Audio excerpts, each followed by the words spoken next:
the ground shake.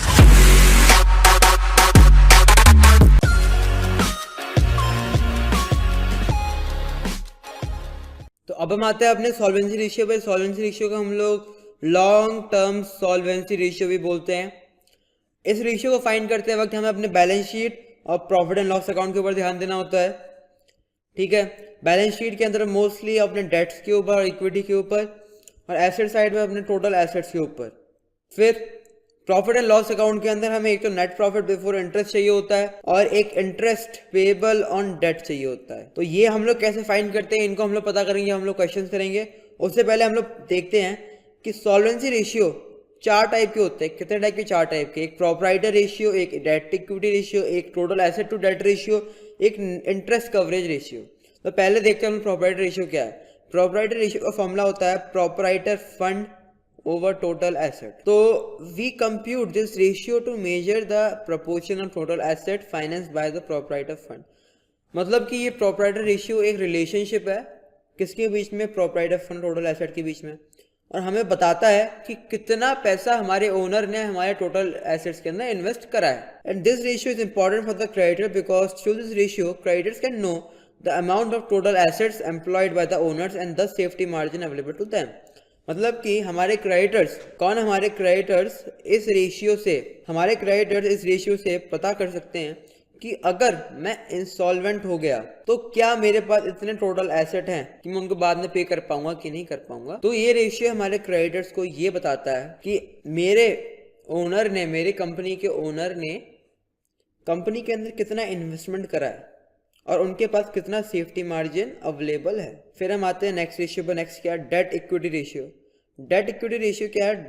का formula क्या है? Debt over equity. मतलब कि आउटसाइडर्स का fund invested in a company, मतलब कि हमारे क्रेडिटर्स, डिबेंचर होल्डर्स, ये सब लोग, और इक्विटी मतलब ओनर ने और आउटसाइडर ने, ओनर और आउटसाइडर ने हमारा कितना इन्वेस्ट करा हुआ है। तो अल्टीमेटली ये रेशियो हमें हमारे डेट और इक्विटी के बीच में एक रिलेशनशिप बताता है, और बताता है that we compute debt to equity ratio to measure the proportion of external fund and shareholder fund invested in the company.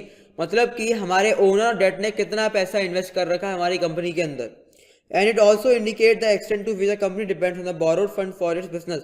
और यही बताता है कि हमारी कंपनी आउटसाइडर्स के ऊपर कितना डिपेंडेड है, कि उसको बाहर से पैसे लेने पड़ रहे हैं और उसको कितना लेना पड़ रहा है। कि मान लो ओनर का पैसा कम पड़ रहा है ना, और हम लोगों ने बाहर वालों का पैसा ज़्यादा ले रखा है, तो वो कंपनी इतनी अच्छी कंपनी नहीं होगी। तो अभी इसका अल्टीमेट कंक्लूजन क्या आता है कि मान लो मेरी ये डेट और इक्विटी रेशियो है। अब मैं सोच रहा हूँ कि मैं बाहर से लोन ले लूँ, बट मैंने जब अपना रेशियो निकाला मालूम पड़ा कि मेरा डेट ज़्यादा है, इक्विटी कम है, तो मैं लोन ले लूँगा तो वो मेरे लिए क्या होगा? अनफेवरेबल होगा।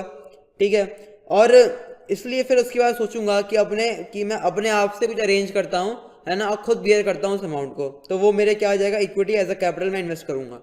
बट अगर मेरे कैपिटल ज़्यादा है ना, और मेरी डेट कम है, तो मैं डेट भी ले सकता हूँ। डेट लेने के बाद जो भी केस होगा, जो भी सिचुएशन होगी, वो मेरे लिए अनफेवरेबल नहीं होगी, क्योंकि मेरे इक्विटी ज़्यादा है, मेरे डेट कम है, मतलब कि मेरा शेयर ज़्यादा है कंपनी के अंदर मेरे आउटसाइडर से। और इस रेशियो का आइडियल रेशियो क्या है? 2:1। फिर हम आते हैं total asset to debt ratio.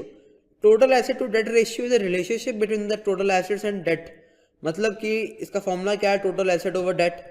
And we compute this ratio to measure the safety margin available to the lenders of the long term debt. मतलब कि ये रेशियो बताता है कि मेरे पास कितनी टोटल एसेट्स हैं, और अगर मैं इंसॉल्वेंट हो गया, मैं अपने आउटसाइडर्स, अपने क्रेडिटर्स का अमाउंट नहीं पे कर पा रहा हूँ, मैं क्या हूँ? इंसॉल्वेंट। तो क्या वो लोग मेरे टोटल एसेट्स को बेच करके अपना पूरा अमाउंट रिकवर कर पाएंगे कि नहीं कर पाएंगे? ये बात कौन बताता है? मेरा total asset to debt ratio. And it measure the extent to which debt is covered by the asset. एक ही बात हो गई, मतलब मेरा कितना डेट और या फिर मेरे कितना एसेट एज अ कोलेटरल या फिर एज अ रिकवरी मटेरियल, मतलब कि मेरे क्रेडिटर्स उनको बेच करके अपना अमाउंट कितना रिकवर कर पाते हैं, उनका अमाउंट कितना कवर्ड है मेरे एसेट से। ये रेशियो ये भी बताता है। अब है interest coverage ratio. Interest coverage ratio क्या होता है? Net profit before interest and tax over interest on long term debt.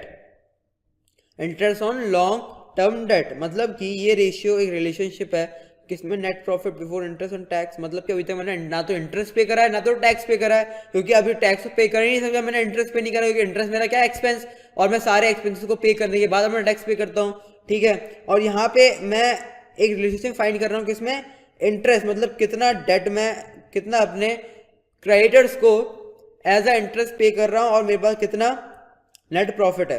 तो अल्टीमेटली रेशियो क्या बताएगा, this ratio is meaningful to the lenders of long term funds as they need to know that how much amount of profit is available to cover interest on long term debt, and higher ratio means higher margin to cover the cost। मतलब कि company के लिए interest क्या है, एक तरह से expense. ठीक है, अभी मेरा नेट प्रॉफिट आ रहा है, तो मेरे लेंडर्स को मैंने बोला कि मैं उन्हें 6% इंटरेस्ट दूंगा, मेरे ऐसे 5 लेंडर्स हैं।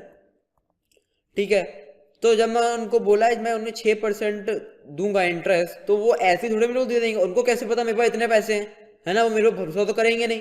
तो मेरा इंटरेस्ट कवरेज रेशियो चेक करेंगे, क्या करेंगे, चेक, और इसको चेक करके उन्हें मालूम पड़ जाएगा कि क्या मैं उनको इंटरेस्ट टाइम टू टाइम पे कर पाऊंगा कि नहीं कर पाऊंगा, डिले तो नहीं करूंगा। तो अगर मेरा net profit before interest and tax ज़्यादा है ना, और मेरा इंटरेस्ट कम है, तो उनको मालूम पड़ जाएगा, मैं पे कर दूंगा और वो मेरे को लोन भी दे देंगे उस हिसाब से, क्योंकि मैं उन्हें अगर मंथली बेसिस पे दूंगा इंटरेस्ट तो ठीक है, उनको दे सकता हूँ, अगर मैं उन्हें ईयरली बेसिस के ऊपर दूंगा तो ठीक है, उन्हें दे सकता हूँ। तो ये रेशियो इस काम आता है किसके, लेंडर्स के। So thank you, and in the next video will be doing the questions of solvency ratio.